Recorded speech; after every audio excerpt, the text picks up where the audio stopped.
semana só sobre Jacó. Fucei no livro para entender cada processo e aprendi muitos detalhes. A idade do pai, quando ele casou, o pai de Jacó, Isaac, a esposa era estéril, e ele ora 20 anos para que Deus conceda da sua esposa, que era estéril, um filho. E isso aqui, às vezes eu paro nesses detalhes, eu vejo que um homem de fé, saber que a sua esposa é estéril, e saber que Deus lá no céu, Ele pode todas as coisas. Então Jacó, ele ora 20 anos para Deus dar vitória. E a Bíblia vai dizer, depois de 20 anos, Deus sabe, a madre da sua esposa, ela engravida, e com o tempo, a barriga muito grande, ela sempre tem uma briga lá dentro, né? Ela sempre tem algo estranho lá dentro, ela ora, isso fica na minha mente, ela ora a Deus para entender o que está acontecendo dentro da sua barriga, e Deus dá resposta. Quem crê que Deus tem resposta? Isso, irmão, esse detalhe é da nossa vida. Tem algo na nossa vida que muitas das vezes você não está entendendo, mas você tem um Deus que entende tudo. E se você orar na tua necessidade, naquilo que você não entende, naquilo que você não sabe, Deus ele tem resposta. Eu creio assim. Então ela vai orar, Deus, eu quero saber o que está acontecendo aqui dentro da minha barriga. Tem um negócio aqui meio estranho. Aí Deus disse assim, não, é porque ele tem duas nações, 2 meninos, 2 povos, e eles já estão brigando aí dentro, porque o maior servirá ao menor. Amém? Então isso aqui, irmão, eu vou deixar com um culto de ensino, que é muita coisa, e eu peguei os detalhes tudinho, a idade do pai, a idade de Jacó, quando Jacó engana o pai, nunca vi ninguém falar, nunca vi ninguém falar. E a pessoa pensa que Jacó era novinho. Jacó, para quem não sabe, ele tinha 40 anos quando ele engana o pai. E para onde ele vai? Para parar Arã, a casa de Labão, que seria 700 quilômetros, mais ou menos de 25 dias a um mês de viagem, até ele chegar lá. Ele trabalha 14 anos por 2 filhas, 6 anos ele trabalha do salário. Labão muda o salário 10 vezes para ele se dar mal, enquanto mudava, Deus abençoava. E tudo isso que Deus em mim. Porque quando a pessoa é abençoada, o problema não é o salário, é a bênção de Deus que está na vida da pessoa. O Labão mudou o salário 10 vezes para prosticar, e todas as vezes que mudava, a bênção estava com Jacó e nada atrapalhava a vida de Jacó, porque Jacó estava abençoado por Deus. Você crê que você está nesse lugar que você está abençoado por Deus, e ninguém vai pedir aquilo que Deus tem na tua vida. Ô glória, ninguém pede, irmãos. Ninguém pede. Eu vou só ler um versículo aqui que tem tanta informação aqui, que o Gênesis 28, 15 diz assim a palavra do Senhor, Deus falando com Jacó: eis que estou contigo, te guardarei por onde queres, por onde fores, e te farei tornar a esta terra, porque não te deixarei até que haja feito o que eu tenho dito. Amém, meus irmãos?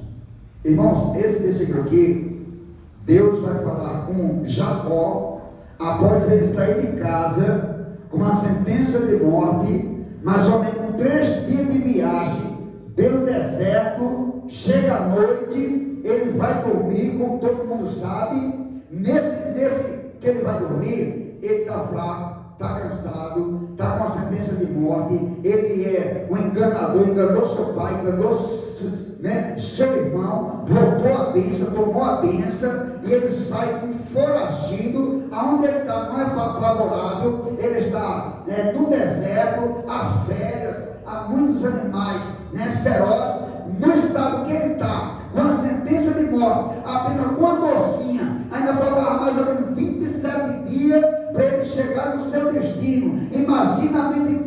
olhando pelo caminho, pensando que o seu irmão está lhe perseguindo para lhe matar, porque ele estava com a sentença de morte do próprio irmão Esaú. Então ele sai nas carreiras, né? Mas quando ele para, com medo, mesmo, né, com uma pessoa mal, uma pessoa enganadora, Deus se revela para Jacó. Amém? Porque para Deus se revelar para mim e Deus se revelar para você, isso não vai depender do teu currículo, vai depender da bondade, da misericórdia, do amor de Deus, da graça do Senhor, amém? Em favor da nossa vida. Então Jacó, né, o Senhor tem um encontro com Jacó no pior momento da vida dele, amém? E assim não é conosco. É só você parar e imaginar a estrutura da tua vida, como você estava no passado, quem era a tua vida no passado, e Deus teve um encontro com você para mudar a tua história. Jacó está caído, está no chão, Deus está em cima e está prometendo: você está nessa condição, mas eu sou contigo. Está bem com isso? É melhor estar no chão, rejeitado, desprezado, fugitivo, e Deus dizer: nessa condição que você está, eu estou contigo, do que está em lugar alto. Preste atenção, Satanás levou Jesus para onde? Para um lugar alto, que nada do tempo, né? E nem todas as pessoas que estão em lugar alto é Deus que leva, às vezes é o capeta que leva, sabia? Então ela está embaixo, sofrendo, amém? Sendo maltratado, perseguido, e tem uma palavra de Deus. Nessa condição, Jacó, que você está, eu estou contigo. Na tua caminhada, eu estou contigo. Nada vai acontecer contigo, porque eu vou te guardar na tua caminhada. Amém? E essa terra que você está deitado, que você está caído, eu vou dar para você, eu vou dar para a tua semente, porque eu não vou te deixar enquanto eu não cumprir a minha promessa. Tu vai, eu vou contigo, e tu vai voltar, eu vou te trazer essa terra, porque nessa terra que tu está, eu estou te prometendo. Amém? Você quer que você está numa terra que Deus ele tem coisas grandes para você? Amém? Não importa qual é a tua situação. Amém? Então, é Deus que faz a promessa. Ninguém aqui é merecedor de promessa. Mas quando Deus ele faz a promessa, a Bíblia vai dizer que ele é fiel para cumprir. Amém? E quem for estudar, Deus cumpriu com a sua palavra na vida de Jacó. Aí Deus está dizendo para alguém aqui nesta noite: você que tem promessa, Deus vai cumprir a promessa que Ele tem feito na tua vida. Caleb teve uma promessa. Ele tinha 40 anos, 45 anos se passou, ele está com 85 anos, ele espera a promessa. Deus cumpre a promessa na vida desse homem, com 85 anos. Deus fez uma promessa para Abraão. Abraão esperou 25 anos, mas o que Deus fez, a promessa, a Bíblia vai dizer que Deus é fiel para cumprir com a sua palavra. Por isso que Josué vai dizer assim, Josué diz assim, ó: de toda palavra profética que Deus profetizou a casa de Israel, nenhuma caiu por terra. Todas as promessas Deus ele cumpriu. Aí esta noite Deus está dizendo: quem tem promessa levante a tuas mãos, porque Deus ele vai cumprir com a sua promessa na nossa vida. Amém? É uma palavra de fortalecimento, né? Não importa a circunstância, importa que eu tenho promessa na circunstância. A circunstância às vezes é um processo, é um tempo, amém? Para você aprender que Deus te tira de um processo e te coloca em outro estado melhor, em outra condição melhor, em outra dimensão melhor. Eu creio que nesta noite Deus está falando para alguém. Às vezes é necessário uma porta se fechar, uma fonte se secar, para Deus abrir outras portas, outras fontes, ter outro recomeço. Deus está dizendo para alguém nesta noite: eu tenho um novo recomeço para a tua vida. Às vezes você não está entendendo o processo que você tem passado, mas nesse processo que você tem passado,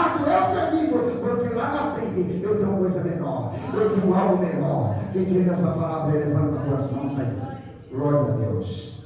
Por isso, na vida de Elias, Deus leva ele para Queribe. Amém? Ali havia uma fonte de água. Enquanto tinha água, ele estava bebendo. Enquanto tinha água, os povos, trazia pão e carne. Porque quem anda na direção de Deus, não falta nada. Eu não sei porque eu estou falando essa palavra, mas Deus está dizendo para alguém: é só você obedecer, é só você depender de mim. Aonde eu te mandar, tu vai. Porque assim como eu falei para Elias, ele se levanta e vai para o Ribeiro de Queribe, e lá eu te sustento. Porque o Deus é Deus em cima, é Deus embaixo. Então quem vem pela fé, obedece. Aleluia. Deus está dizendo assim: quem vai pela fé aqui? O irmão que falou: o justo viverá da fé. A fé, ela não quer explicação. A fé, ela obedece. O incrédulo, ele quer explicação. Às vezes a pessoa ora. Quando a pessoa chega, a pessoa não quer. Amém? Quer uma prova de Bíblia? Quer? Zacarias, ele é muitos anos.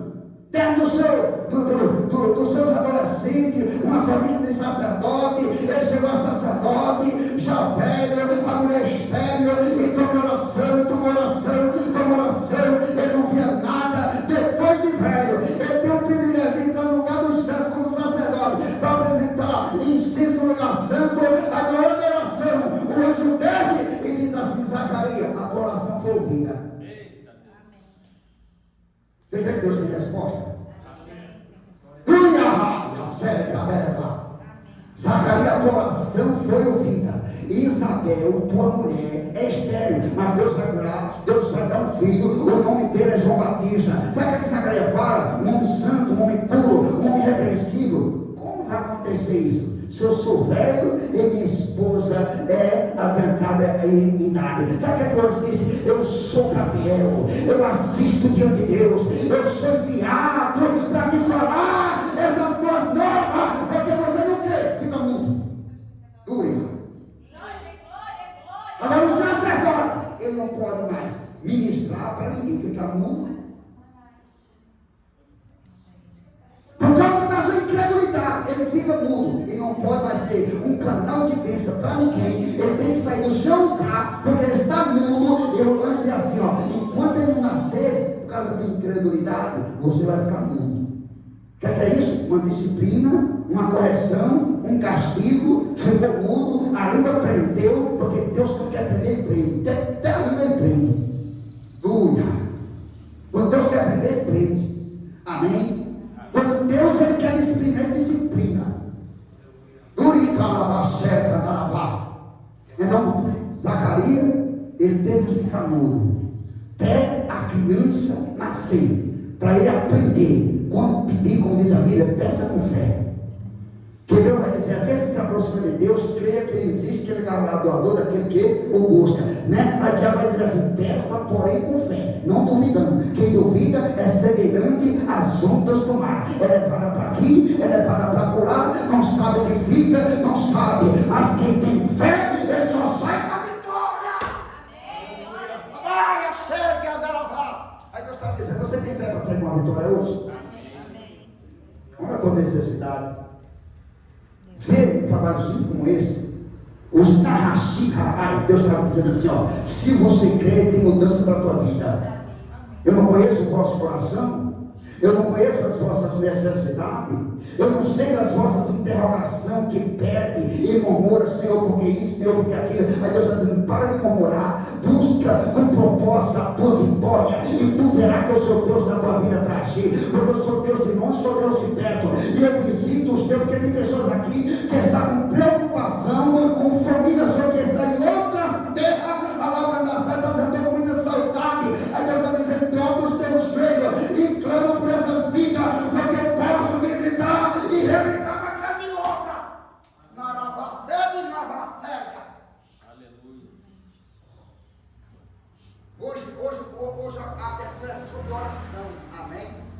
Então não desacredite. Se você é uma pessoa que não ora, que desacredita da sua crença, então você é um crente doente, um crente fraco, um crente morto. Irmão, tem que confrontar. É a verdade. Amém? Então se você está no incrível, você tem um Deus. Jesus disse assim: tudo quando pedir, Crer e receber. É difícil o que ele falou? Não, é fácil. O problema é exercer o que ele falou. E se eu exercer na palavra, Jesus, o Senhor está dizendo na sua palavra que tudo quanto pedir na oração, creio e receberei, então eu vou orar. Amém? E às vezes Deus prova a nossa fé, porque às vezes é 1 ano, é 2 anos, é 3 anos, é 4 anos. Você tem que crer, você tem que você tem que nacatar, você tem que ter fé, você tem que ter persistência na oração. Talvez tem pessoas aqui fracas na oração, porque você não está persistindo. Deus está dizendo: persevera, seja um crente perseverante, seja um crente persistente. Lembra da palavra que o Senhor falou, né, para os seus discípulos? Lucas 18, sobre o dever de orar sem desfalecer. É assim que fala Lucas 18? O que desfalece o crente não é a oração, é a falta da oração. Amém? Então a igreja precisa entender o princípio da oração. A Bíblia diz em Tessalonicenses, acho que é 15 quanto, né? Diz assim: orai sem cessar. Amém? Jeremias 33. Ele reclama a mim. Se eu perguntar aqui, irmão, quem quer a resposta? Todo mundo quer. Mas tem pessoas que só crê na oração do pastor. Amém? É bom crer, é bom. Mas bom mesmo é você confiar na sua oração. Não vai fazer diferença nenhuma. A tua necessidade você está colocando dentro do pastor para ele orar. E a tua necessidade, biblicamente, você tem que levar primeiro a Deus. Porque ele pode no quarto. Amém? Então, irmão, vamos usar a nossa fé. Vamos pegar a Bíblia, vamos ler, amém? E vamos colocar as coisas em prática, porque Jesus, ele quer nos abençoar. Quem crê que ele quer nos abençoar? Amém. Quer que fala mais Deus certo? Aquele que pede, aquele que busca e aquele que mata. A gente diz assim: se vai sendo mal, saber dar boas coisas aos vossos filhos, quanto mais vosso Pai que está no céu dará o bem àquele que pedir. Aí fala assim: qual filho pedindo ao pai um pão, ele vai dar uma pedra? Pedindo um peixe, vai dar uma serpente. Já está mostrando assim: vocês são maus. Você dá coisa boa aos seus filhos, quanto mais vosso Pai que está no céu. Amém? Então o que Deus está me ensinando? Outra coisa grande para você. Conforme vocês abençoam vossos filhos, conforme vocês suprem a necessidade dos vossos filhos, sem você ser bom, que ninguém é bom, só Deus é bom. Ele diz: quanto mais vocês serem mal, saber dar boas coisas aos vossos filhos, e o vosso Pai, lembra dele, peça a ele, busca ele, entregue seus problemas a ele. Amém? Como diz a Bíblia: deleita-te também no Senhor, e ele concederá o quê? Desejo do teu coração. Irmão, desejo do coração, só você e Deus sabe. Deus não tem desejo no nosso coração. Ah, Jesus, eu queria ter isso aqui, é um desejo. Aí você vai falar: é só um desejo. Mas você não quer um desejo? Não coloca diante de Deus, isso que Deus quer. Eu tenho um desejo. Eu não posso, mas nosso Deus pode. Quem lembra da oração de Jacob? Coitado do menino. Coitado do menino. Mas ele faz uma oração: Senhor, se for comigo, ele está dizendo: o Senhor não é comigo. Se o Senhor me der, ele está dizendo: eu não tenho. Se a tua presença for comigo, ele está dizendo: a tua presença não está comigo, não. Mas se for alargar minha tenda, amém? A Bíblia vai dizer: sabe o quê? E o Senhor concedeu a oração ou pedido de Jacob. Amém? Deus deu a ele aquilo que ele não tinha. Deus fez na vida dele aquilo que ninguém fez. Deus não mudou o nome dele, mas mudou a história da vida dele. Ele ficou com o mesmo nome, Jacques. Já esqueci o que significa. Jacques? Eu sei, mas não vou dizer não. Depois os irmãos pesquisam na internet: Jacques, o significado do seu nome em hebraico, para os irmãos verem o significado do seu nome. Ele era aquilo que o seu nome representava, o que era para ele. Amém? Mas quando ele orou, Deus mudou a vida dele. Ele ficou com o nome dele, mas a vida dele foi mudada. A vida dele foi abençoada. Amém? Isso quer dizer que Deus, ele pode mudar toda a nossa vida. Você quer que Deus pode mudar a tua vida? Amém? Eu estou crendo que Deus pode mudar a minha vida por completo, do jeito que eu quero. Amém? Amém? Que o nosso Deus pode todas as coisas. Nem? Já vou passar já para o irmão pregar. Quem quer a oportunidade? Não? Alguém quer a oportunidade aí? Coloca sempre aqui. A nossa irmã. Quer dar um louvar aqui, uma saudação? Hoje não. Hoje não. Nem? Então nosso irmão aqui ele vai levar mais um hino. Amém? Nós vamos contribuir com as ofertas. Isso aqui é uma obra de Deus. Abençoe essa obra. Que Deus venha assim abençoar a tua vida também. Amém? Aleluia. Seguro estou nos braços daquele que nunca me deixou. Seu amor perfeito.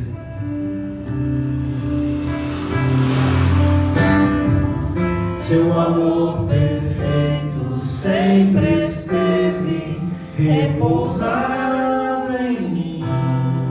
Seu passado. Seu passar pelo vale,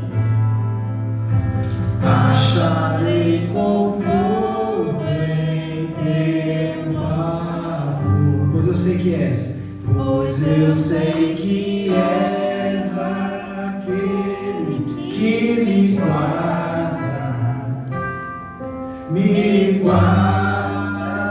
em teus braços. Em teus braços é o meu descanso. Em teus braços é o meu descanso. Em teus braços é meu descanso. Em teus braços é meu descanso.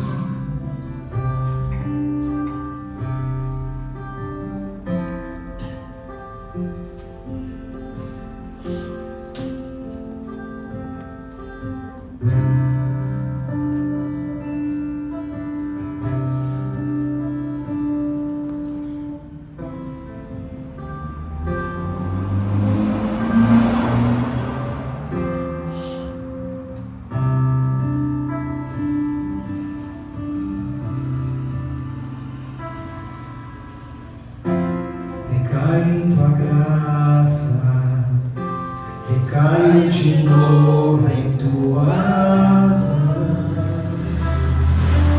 Oh, coisa boa, irmãos, é estar nas mãos de Deus. Sabe por quê? Porque na mão de Deus, irmãos, nós estamos protegidos. Na mão de Deus há provisão para mim e para você. Nas mãos de Deus há cuidado. Recai em tua graça, recai de novo em tuas mãos.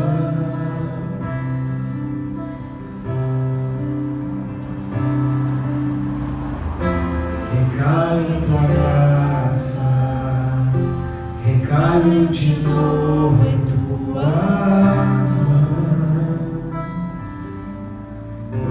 Aleluia, glória a Deus.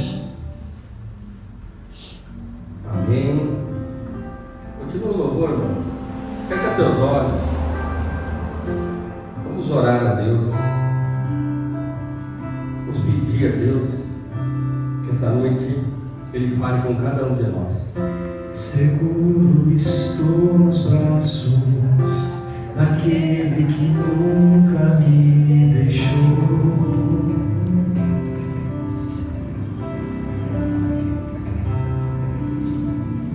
Seu amor perfeito sempre esteve repousado em mim. Com amor, Seu passar pelo faça dessa oração essa noite. acharei conforto em teu amor. Pois eu sei que és. Pois eu sei que és aquele que me guarda. Me guarda.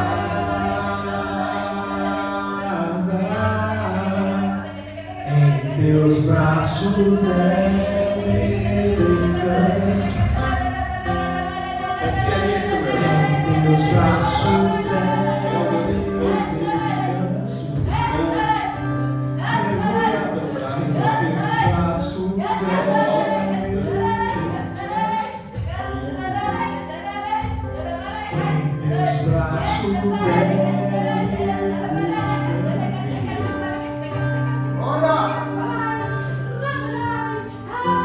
Recaio em tua graça, recaio de novo em tuas mãos.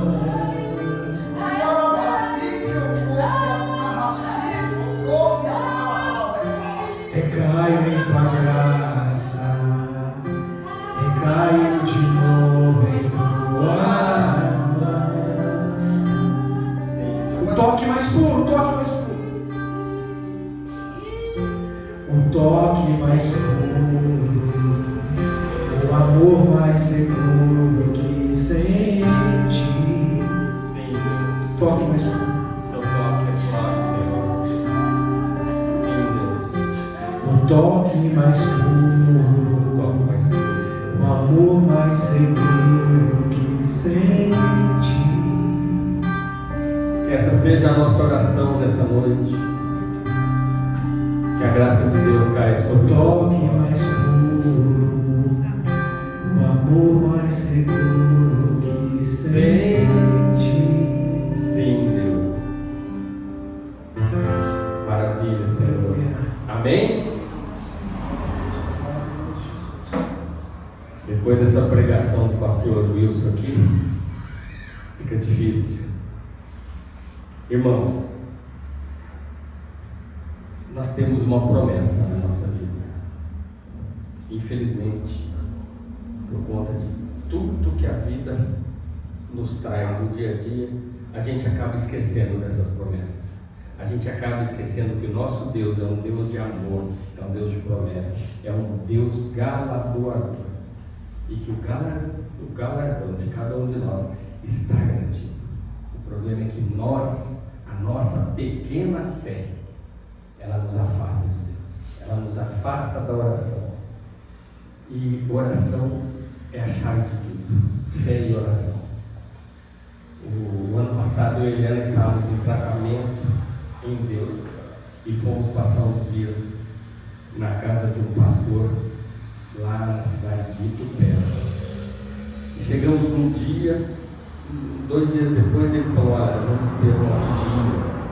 E nós fomos para a vigília. Estávamos hospedados na casa dele e essa vigília foi no galpão, que a igreja funcionava na casa dele, nesse galpão. E começou a vigília por volta de 9 horas da noite. Passou meia hora, o meu assunto com Deus acabou. Eu não tinha mais o que orar. E eu olhava as irmãs, os irmãos da liderança dessa igreja orando incessantemente, orando. Eu fiquei com uma vergonha tão grande de Deus, não das pessoas, de Deus. Mas, meu Deus, acabou o assunto. Eu não sei mais o que orar. Eu não sei o que orar. Teve gente que orou lá 1h30 sem cessar. Aí eu me joguei no chão, assim, ajoelhei e comecei a orar em línguas. Mas foi difícil. O que isso trouxe de ensinamento para mim e para a Eliana? Nós oramos pouco.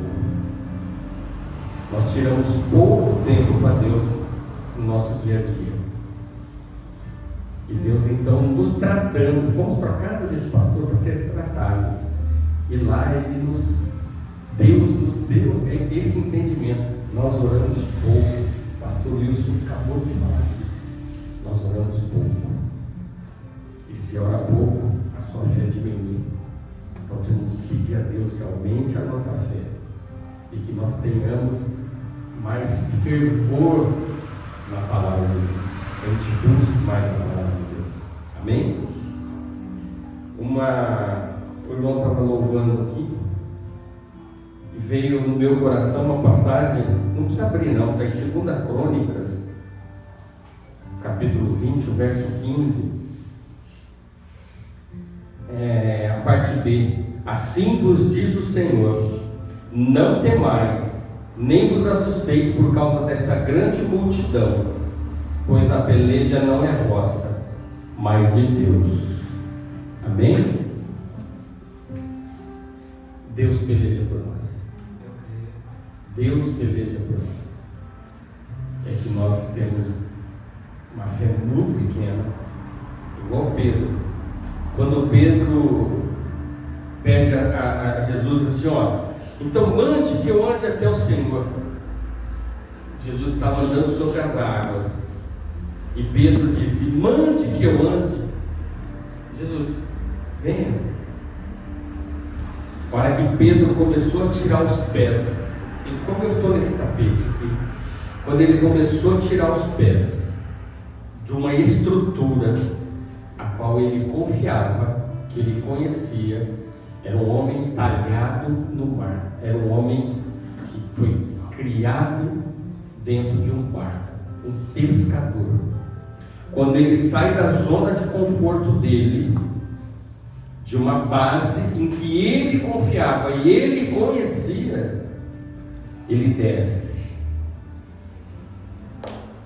olhando para Jesus. Ele deixa a sua segurança, o que ele conhecia desde criança. Ele passa a experimentar uma coisa em Deus, em Jesus, que é o inexplicável, que é a fé. Enquanto ele está mirando em Jesus, ele dá os passos sobre a água. A partir do momento em que tudo ao lado dizia contra, ele confiava na base que ele tinha, que ele conhecia, como pescador de peixes. Naquele momento ele já estava deixando de ser pescador de peixes para se tornar um pescador de homens. Mas quando ele olha a situação do lado, tudo contra, é vento soprando, tempestade, ele, por um instante, ele tira os olhos de Jesus. E o que acontece com Pedro? Afunda. E Pedro grita. Mas quando a gente grita para uma pessoa que está distante, não é assim? Mas Jesus estava próximo, tanto que a palavra diz que Jesus estendeu as mãos. Mas Pedro, eu acabei de dizer que ele foi talhado no mar. Ele nasceu pescador, família de pescador, cresceu juventude, fase adulta como pescador. Pescador trabalha no mar. O que uma pessoa que nasceu no mar sabe fazer melhor do que todo mundo? Nadar. Só que naquele momento, onde as dificuldades do mundo, quando ele tira os olhos de Jesus e olha para a dificuldade, para vento, para a tempestade, para um mar revolto, ele se esqueceu até que ele sabia nadar. Esqueceu. Tamanha a falta de fé dele naquele momento. Enquanto ele mirava Jesus, ele andou sobre as águas. Gente, andar sobre as águas é impossível na visão humana. É impossível a gente entender isso com a visão humana. Nós temos que entender isso com a visão espiritual. Porque o mar vai se calar daí a pouco. Mas ele grita por Jesus como quem estivesse longe, e Jesus somente estende a mão. Ele esqueceu até que ele era um nadador. Porque vamos lá, a Bíblia não fala que ele era nadador, mas vamos lá, a pessoa que nasceu no mar, vive do mar, quantas vezes teve barco que pode ter afundado com ele, e ele saiu, salvou-se de um afogamento. Mas naquele momento ele esqueceu tudo, porque ele deixou a zona de conforto dele, entrou no mundo espiritual, no mundo que ele não conhecia, e no meio disso ele duvidou. E quando ele duvida, ele afunda. Assim é a nossa vida. Se a gente não mirar em Cristo, se a gente não olhar para Jesus, saber que Ele está no barco com a gente, que Ele está comandando a nossa vida, nós vamos afundar. Você pode saber nadar, você pode saber andar, caminhar, você pode saber negócio, você pode saber tratar a família, mas tudo isso vai ser perdido. Tudo isso vai ser perdido. Aí você não vai saber caminhar, você não vai tratar bem seus filhos, os seus negócios vão dar para trás. Por quê? Porque você tirou os olhos de Jesus. Enquanto ele estava confiando no conhecimento dele, quietinho, ele não tinha sido provado. Mas ele foi provado quando ele teve que deixar o conhecimento dele e passar a crer na palavra que Deus disse, que Jesus disse a ele: vem. Nós temos uma palavra. A mesma palavra que Jesus disse a Pedro, nós temos igual a promessa. Vem. Você pode estar passando dificuldades hoje. O pastor disse, é lá na frente. Ele comentou de 40 anos, 25 esperou Abraão. Mas eu, se o pastor me permitir, eu vou citar uma pessoa que passou mais tempo esperando. Noé. Alguns capítulos antes. Capítulo 6 de Gênesis. Noé. Demorou 100 anos para fazer uma arca. No meio de um deserto.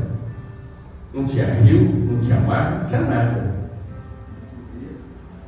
Não tinha nem madeira. Faz uma arca. E ele disse assim, ó, eis-me aqui. E começou a fazer uma arca. Durante 100 anos, construindo uma arca. Não perguntou para quê. Não perguntou. Não ficou, Deus, mas para que está passando isso? Por que eu estou construindo isso? Por que não? A Bíblia diz que ele se sujeitou a Deus e fez a arca. 100 anos. Sabe quantos dias ela foi usada, irmãos?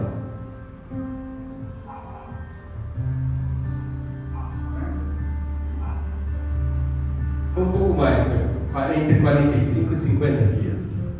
Que 40 dias foi de chuva e noite. Chuva, dia e noite. Depois ele soltava a bomba quando parou de chover. São 50 a 60 dias. 100 anos para construir algo que foi usado durante 2 meses. Mas a arca é a simbologia de Jesus. Não tinha janela, tinha somente uma porta. Como Jesus é a única porta que nos leva a Deus. Amém? Se Deus me tocou aqui, era a hora que eu estava ouvindo os louvores e ouvindo o pastor pregando. E depois dessa pregação fica difícil. Vamos lá, abra sua Bíblia em Segunda Reis, capítulo 13.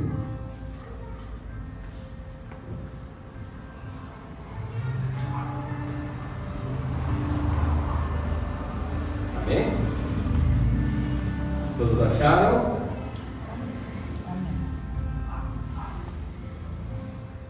A palavra hoje é o seguinte: conformado e inconformado. Em que lugar que você se coloca nessas duas posições? Você é uma pessoa conformada ou você é uma pessoa inconformada? Nós vamos citar 2 personagens bíblicos agora, a qual um é conformado e o outro é inconformado. Qual vocês acham que é o mais correto? Ser conformado ou ser inconformado? Então vamos lá. 2 Reis, capítulo 13, verso 14. Ora, Eliseu estava sofrendo da doença de que morreu. Jeoás, rei de Israel, desceu a vê-lo, chorou sobre ele e disse: meu pai, carros de Israel e seus cavaleiros. Disse-lhe Eliseu: pega um arco e flechas. E ele pegou um arco e flechas. Então disse Eliseu ao rei de Israel: põe a mão sobre o arco. Pegando ele o arco, Eliseu pôs as suas mãos sobre as mãos do rei e disse: abra a janela para o leste. E ele abriu. Disse mais Eliseu: atira.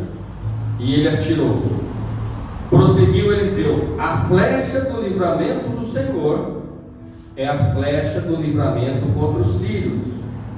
Tu enfrentarás os sírios em Afeque até os destruir. Amém? Disse mais: pega as flechas. E o rei as pegou. Então disse ao rei de Israel: atira do chão. E ele atirou 3 vezes e parou.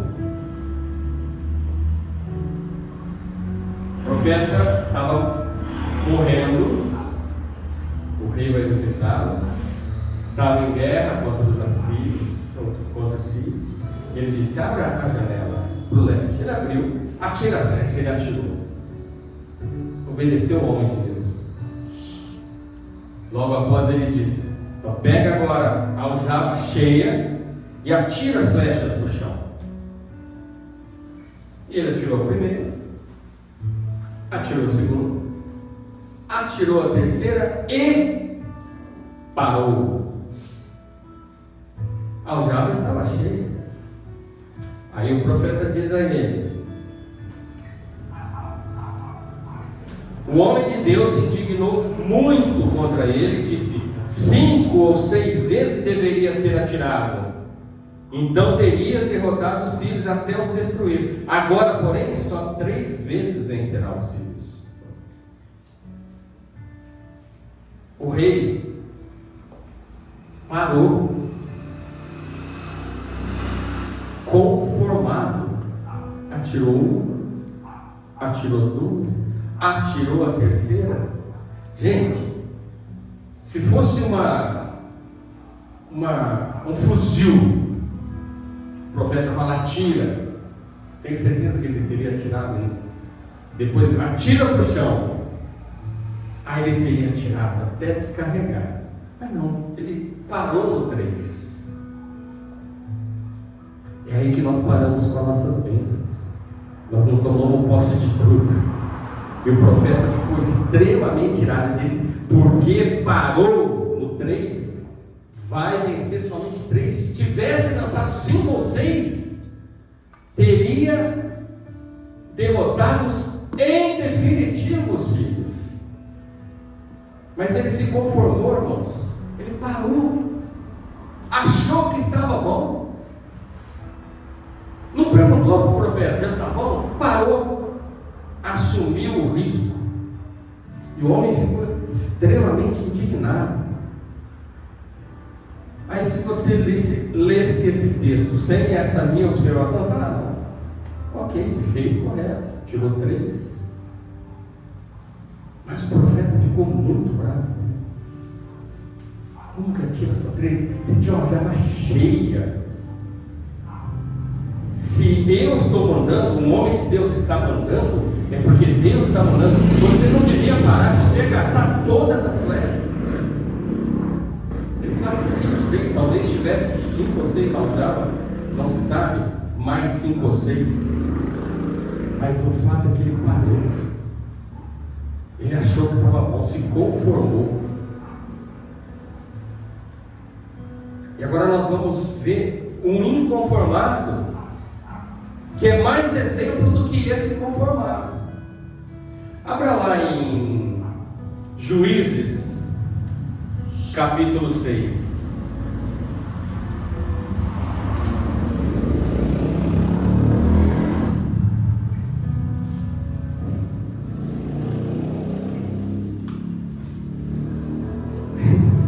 Esse texto aqui me lembra quando eu peguei Covid pela primeira vez.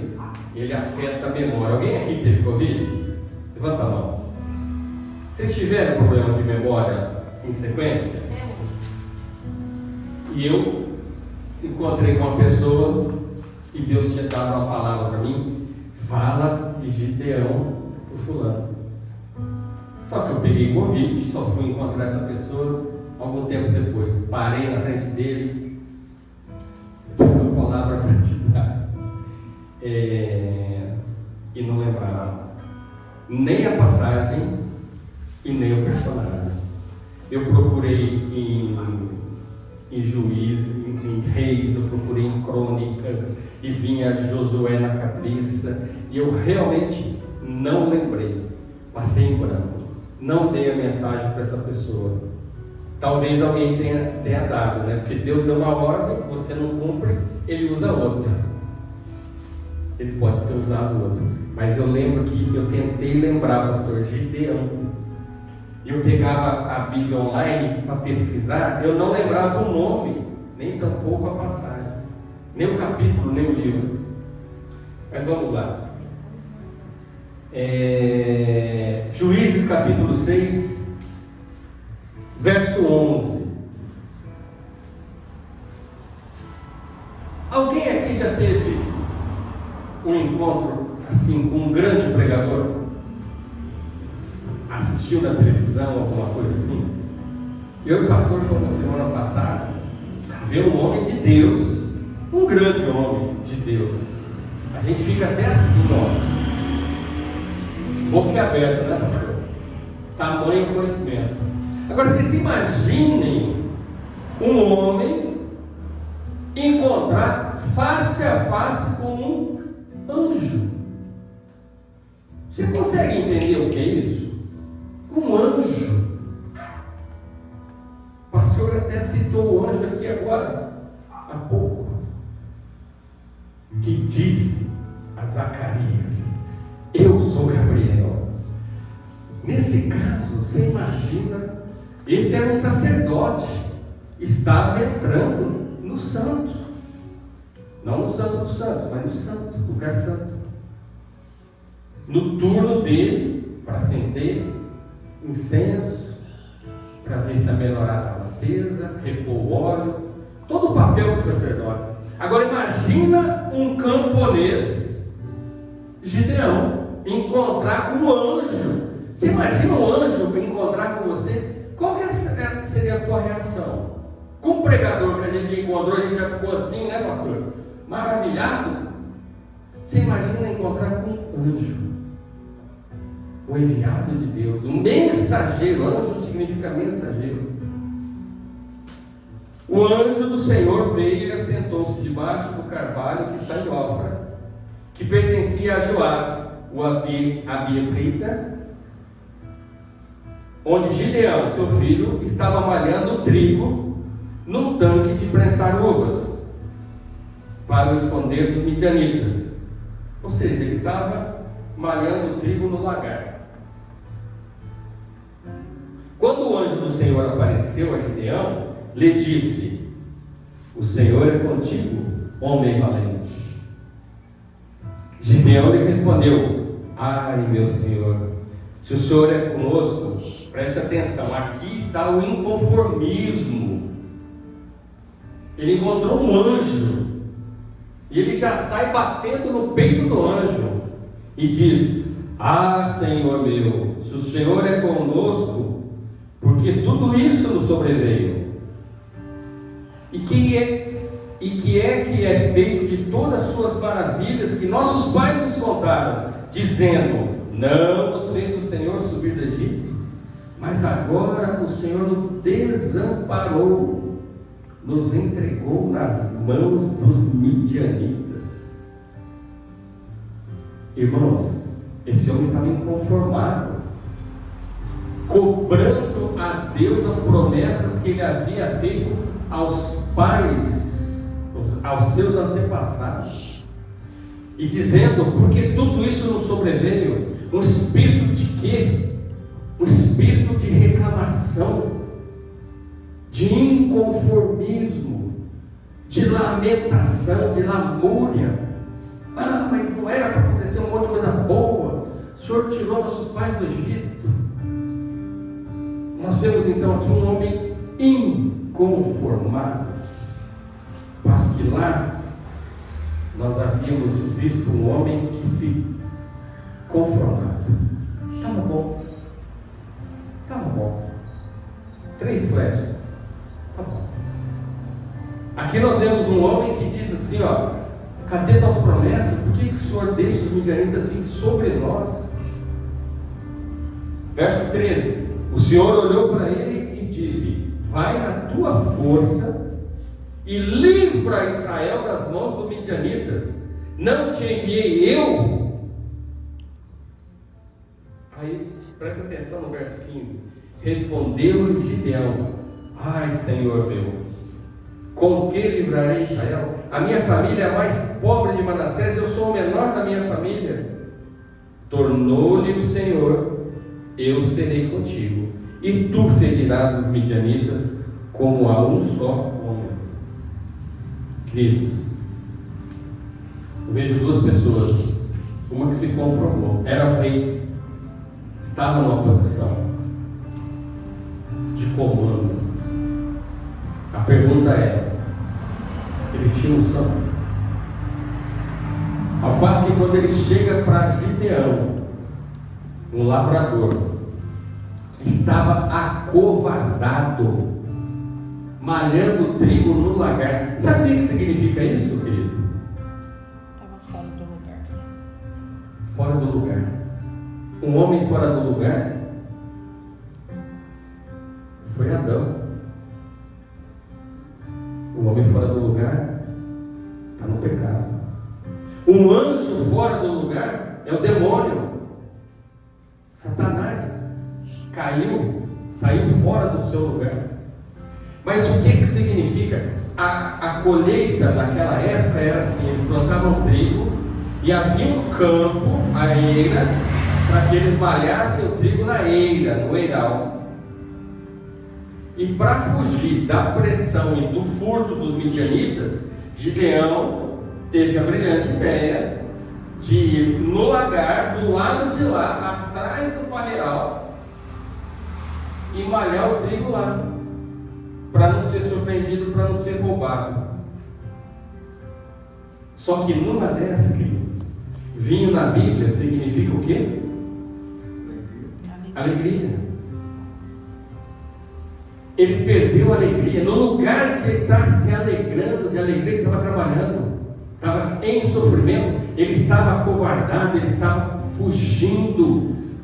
Então não havia alegria naquele lugar. Seus pais estavam adorando a Baal, levantaram postes ídolos a Baal. E Deus diz a ele, primeira coisa, para com tudo isso aí. Destrói toda essa palhaçada aí. Versão beta, tá? Da Bíblia. Destrói isso. Mas eles tinham perdido a alegria. Um povo rebelde, um povo que não estava ouvindo a Deus, não estava obedecendo e andando nos caminhos do Senhor, estavam deixando a alegria de lado, estavam malhando trigo no lagar, estavam trabalhando no lugar de alegria, estavam com martírio no lugar da alegria. E Deus chega para esse homem e fala assim, o anjo diz, Deus é contigo, homem valente. Aí, uma parte de sinceridade e humildade, e uma parte de um espírito de comiseração. Eu? Não, eu sou menor da família de Manassés, e eu sou o menor dos filhos. Minha família é pobre, eu sou o menor ainda da minha casa. Mas Deus escolhe esses. Quando Jessé apresenta os filhos, o profeta Samuel, qual é o último que ele apresenta? O excluído, aquele menininho, cabeção, menininho, acabou os filhos. Não, tem mais um, mas está lá no pasto. Deus escolhe esses, e nós somos esses improváveis. Você, querido, eu, nós somos os improváveis. Ou alguém aqui se acha a última bolachinha do pacote, a última Coca-Cola do deserto? Não, nós somos ruins, nós somos pecadores, nós pecamos. O pecado vem no nosso DNA, nós somos filhos, herdeiros de Adão. O Senhor Jesus pagou pelos nossos pecados, sim, mas nós não perdemos isso. A hora que nós nascemos de novo, como um homem espiritual, a nossa velha identidade, aquele homem mortal, aquele homem natural morre. Nasce o homem espiritual. Mas nós deixamos de ser pecadores? Não. Mas o pecado não nos domina mais. Como está em Romanos 6, o salário do pecado é a morte. Mas o pecado não tem mais influência sobre nós. Amém. Glória a Deus. Ele não tem mais poder sobre nós. Mas o apóstolo João vai dizer: filhinhos, não pequeis. Mas se por acaso pecar, nós temos um advogado junto a Deus, Cristo Jesus. Então nós não deixamos de ser pecadores. Nós somos sim lavados pelo sangue do Cordeiro. Nós somos selados pelo Espírito Santo. Mas nós continuamos pecadores. Nós pecamos todo dia. É você estar dirigindo, alguém te dá uma freada na tua frente, pecando. O que o crente não nota é que ele senta numa mesa e come desesperadamente e acha que não é pecado. É pecado. Claro que é pecado. Glutonaria, bebedice, porfíria, prostituição e todas as coisas, tudo isso é pecado. Nós continuamos pecadores, mas Deus não nos vê como pecador, porque o sangue de Cristo nos mostra como filhos e não como pecadores, porque somente nós que fomos lavados pelo sangue podemos ter acesso ao Pai. Então nós temos aqui duas figuras: um rei conformado e um camponês que, inconformado, peitou o Senhor. Se vocês seguirem um pouco mais à frente, vocês vão dizer que ele vai, ele sacrifica um boi, ele derruba os altares de Baal, mas ele chega para Deus e fala assim: se for o Senhor mesmo que está dizendo isso, aqui tem um tapete. Vou pôr esse tapete no meio ali do campo. Se essa noite o orvalho molhar todo o campo e esse tapete estiver seco, aí eu vou saber que é o Senhor. Faz. Tudo de manhã foi lá, tapete seco e todo o campo molhado. Cabeção. Não, mas agora mais uma, Senhor. Se for o Senhor mesmo que está falando essa promessa, que eu vou derrotar a midianita, eu quero colocar esse tapetinho lá no campo essa noite, e que todo o campo esteja seco e o tapetinho esteja molhado. Faz. Ele fez. Quando ele chega de manhã, todo o campo seco e o tapete molhado. Aí ele se entrega e fala: realmente é Deus. Nós não precisamos fazer esse ponto, não. Porque essas mesmas duas provas que ele fez com Deus, Deus faz com ele e com os homens dele. De 32 mil, né, pastor? Sobrou 300. Primeiro teste, de 32 mil, cai para 10 mil. 22 mil foram dispensados, não passaram na prova. Depois de 10 mil, 9.700 não passam na prova. Ele fez prova com Deus. Deus fala: faça a prova de mim, mas segura a lenha, porque Deus vai fazer uma prova com você. Tantas vezes, quantas vezes você fizer a prova de Deus, Ele vai fazer com você também. E o problema aqui, queridos, é que nós não temos acreditado nas promessas de Deus. Você é rica, Deus te deu todas as promessas. Tiago diz: não recebeis porque não pedis, e quando pedis, pedis mal. Mas Deus prometeu. E por que nós não pegamos? Aí entra a nossa incredulidade, que a gente não crê 100% que Deus vai nos abençoar. Deus tem uma promessa na minha vida e na sua. Nós não acreditamos. deixamos isso de lado. Aí vem o inimigo, toma a tua mente e faz o quê? Põe dúvida. Aí vem a dúvida na tua mente.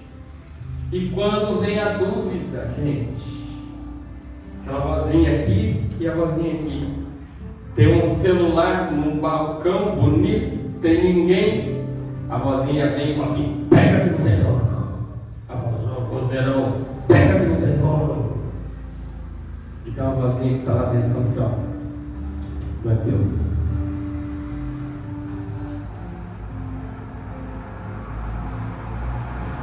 Ninguém aqui tem vontade de pegar, né? Tem ou não tem? Mas já teve. Ou só eu que tive? A gente tem vontade. Mas a tentação vem, gente. Não nega que não é tentado. Nós somos tentados, lógico que vê. Vou lá ver um celularzão bonito assim, ó, na capinha rosa, maravilha, né? Vem a tentação. Não só do celular, estou citando o celular, mas quantas coisas que vêm na tua vida e você, a tentação vem. Esse não é o problema. A tentação vai vir. É Deus tentando você, é Deus provando se você está no caminho, se você não está no caminho, se você está pronto ou não. Agora, cabe a nós dizermos assim: ó, não é meu, não me pertence. Essa vida eu não tenho mais. E o que eu fazia eu não faço mais. Gente, eu estava vindo com o irmão agora. Nós passamos em frente a um bar. Saí da minha casa, tive que fazer umas curvas lá para chegar. E o inimigo tentou impedir a gente bastante, não foi, Rogério? Né, Helena? Nunca na rua da minha casa passou 6 carros em seguida. Passou. Fui reto. Para sair dos 6, passamos um carro, veio não na contramão, são duas mãos, e veio o carro e ia nos parar, e ele desviou e continuei. Passamos em frente a um bar. O Rogério fez uma colocação: quanta gente nesse bar. Boteco, igual virando aqui à esquerda tem um, mas lá um pouco maior. O que ficam fazendo aquelas pessoas lá? É um vazio.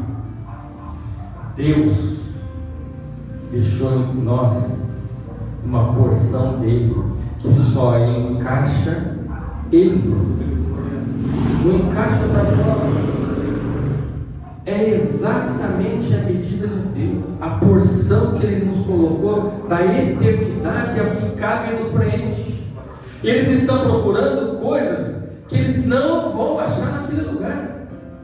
Ali é uma solidão, ali é um vazio, ali é uma falta de Deus. Estou falando contra a bebida, não. Estou falando é a falta que eles têm de Deus. Não tem perspectiva. Se nós viemos aqui hoje, por conta do frio, pouca gente, mas amém, nós viemos.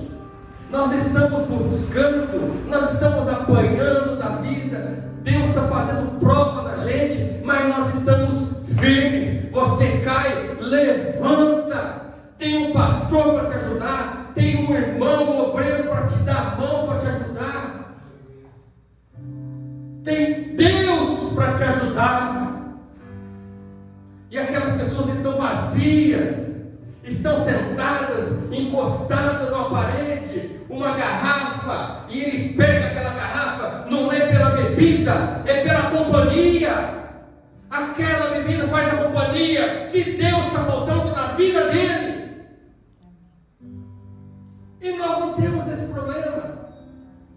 Mas aquilo, e eu disse ao Rogério, eu bebia bastante,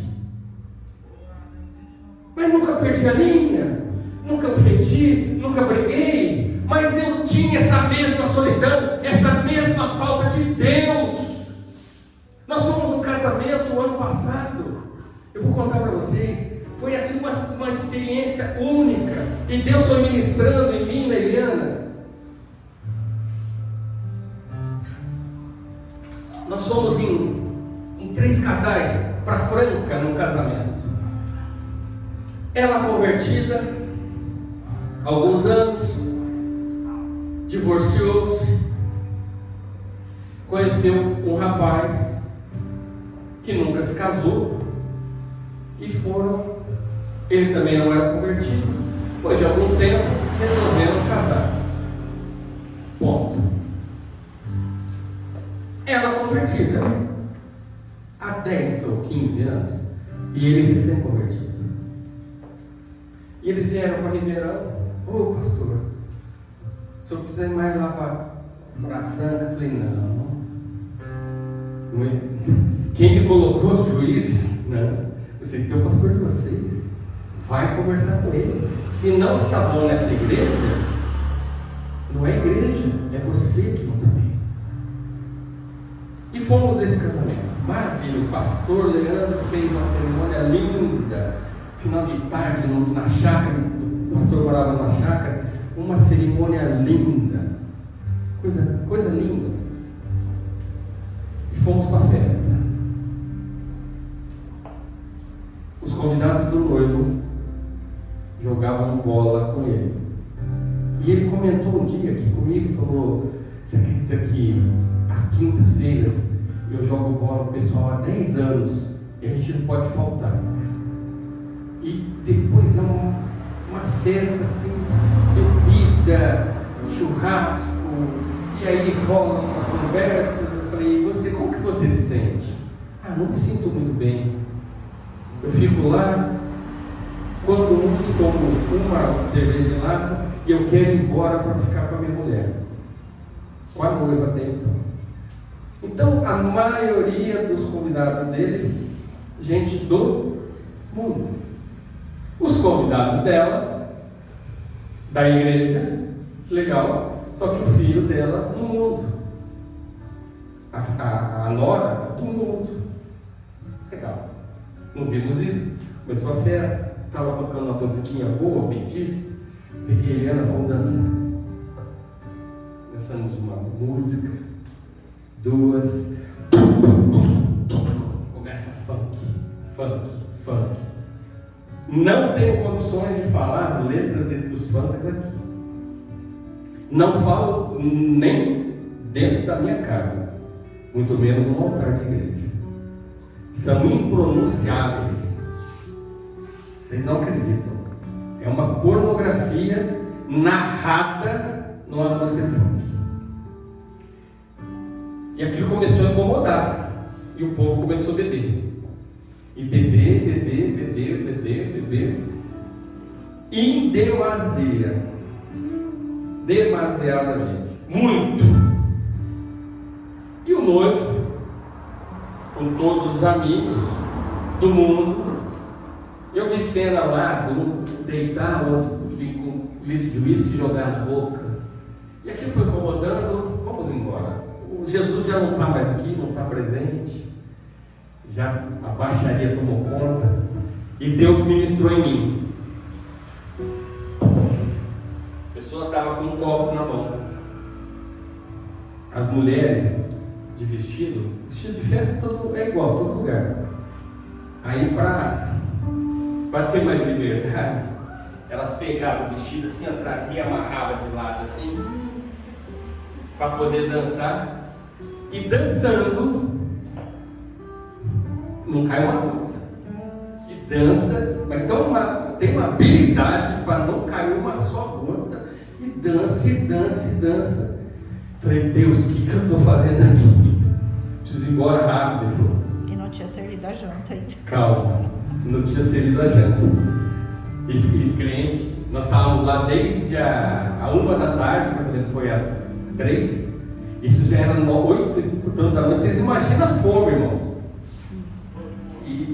E as mulheres dançando, o copo mexia, os homens dançando, o copo mexia. Aí Deus virou para mim e disse: filho, esse copo na mão, às vezes um cigarro na outra mão, está sendo colocado para eles, para que eles não me louvem e me adorem. As mãos estão ocupadas.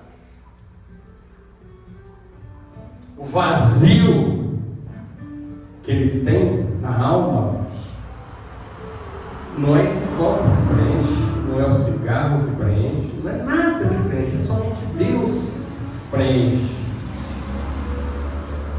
Um copo, uma garrafa, ou um copo e um cigarro, e Deus disse: eles não conseguem nem ao menos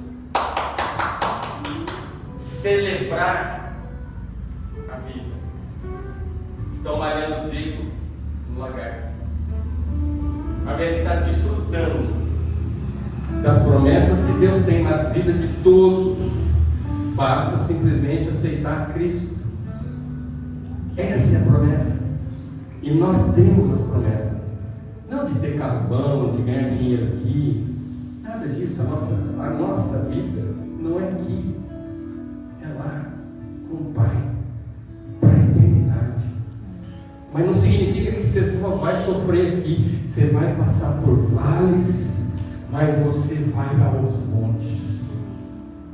Depois você vai novamente passar por vales e vai subir os montes. A vida da gente é assim, ó.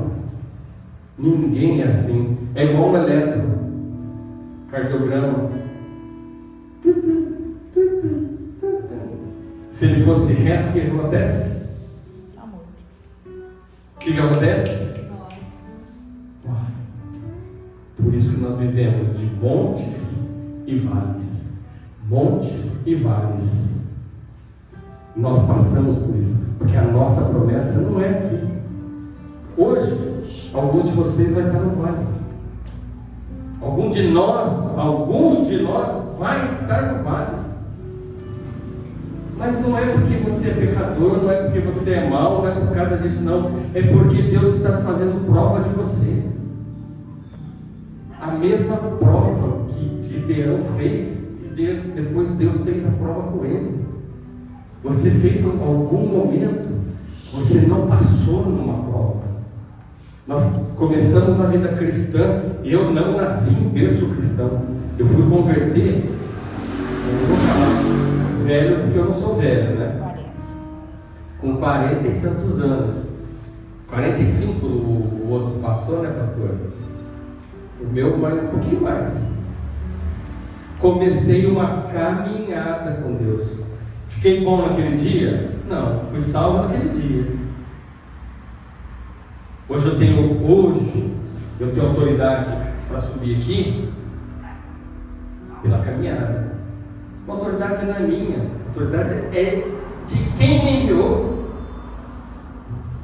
Nós não temos, eu não tenho autoridade. Tenho sim uma palavra na minha vida. Primeiro dia que eu pisei aqui, o pastor me pegou eu e ele aqui, ó, profetizou. Qual eu conto para vocês? Mas eu tenho uma palavra de Deus na minha vida. O Espírito de Deus está sobre mim. E Ele está me levando, está me ungindo para levar uma palavra aos filhos dele. A autoridade não é minha, a autoridade é do meu Pai. Eu simplesmente tenho que andar correto. Que eu não posso vir aqui num púlpito com a vida totalmente desregrada. Eu não posso vir num púlpito pagando cheque sem fundo. Eu não posso vir num púlpito mentindo por mão fora. Ah, mas você quer assumir o púlpito. Você esquece que a tua casa é um púlpito? Você é o templo do Espírito Santo?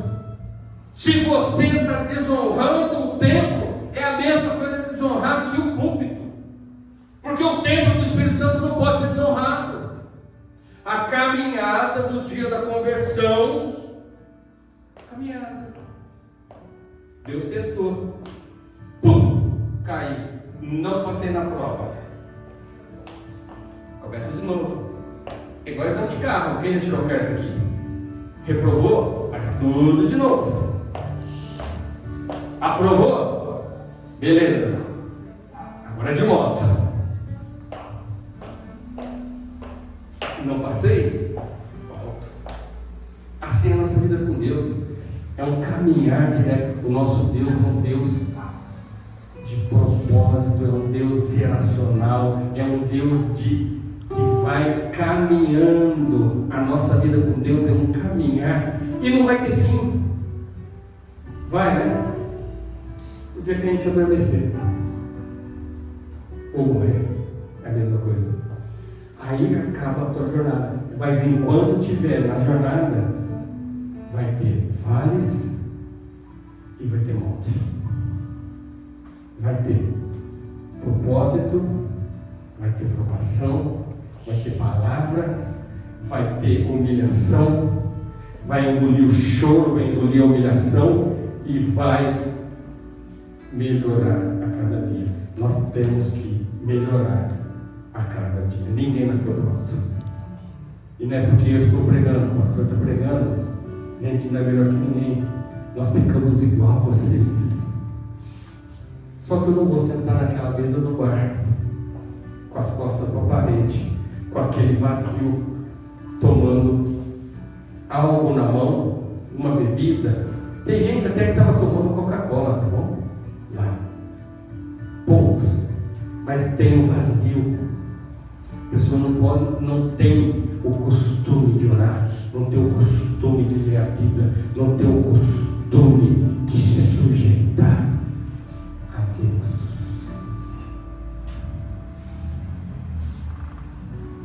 Hoje à noite, dos conformados e dos inconformados, de um conformado perdeu guerra, e do inconformado venceu todos os midianitas que havia 7 anos que atormentavam a nação. De um inconformado que peitou Deus, era um improvável, igual somos nós somos todos os improváveis, e Deus nos usa. Que essa noite cada um de nós possa ter uma consciência de dizer: Deus, eu sou um pecador, mas que o Teu Espírito Santo me ajude a me afastar do pecado, me afastar do pecado, porque a tentação virá, irmão, a tentação vem, mas nós temos que nos afastar da tentação. Vamos ficar de pé.